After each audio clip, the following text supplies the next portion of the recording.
I wanted to get you to weigh in on the death of former U.S. Secretary of State Henry Kissinger. And you and I haven't talked about this ahead of time. I don't know where you stand on this. And I don't wish to speak ill of the dead, so I'm just going to focus on this man's policies. Looking through the lens of history, in my mind, Kissinger's legacy will be one of validating and placating the most inhuman regimes in history, from the one-sided engagement with China to détente with the Soviet Union. How do you see it?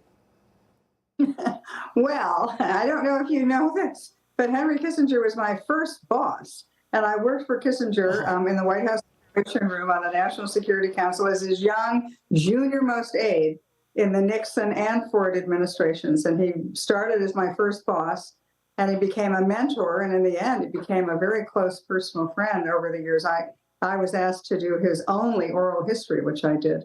So I'm coming to this from a little bit of a different pew.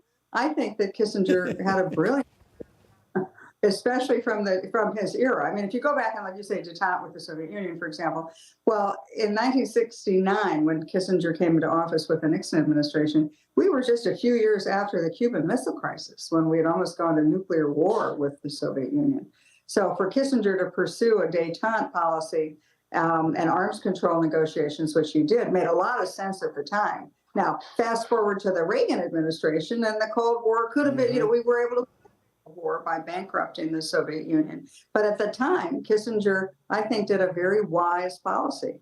So I'm all for that. Now, if you want to talk about Vietnam, or you want to talk about the Middle East, or particularly China, again, I think it was the right policy at the time for China, because he split apart the Sino-Soviet alliance, which is now, of course, coming back together as the Russian-Chinese alliance, which will be very difficult for America going forward. But judge him in his own time. And I think at the time, he made very wise decisions. See, folks, it's not a requirement to agree with the host on this program, and you get differing perspectives. That's the beauty of what we do here on the Salcedo Show.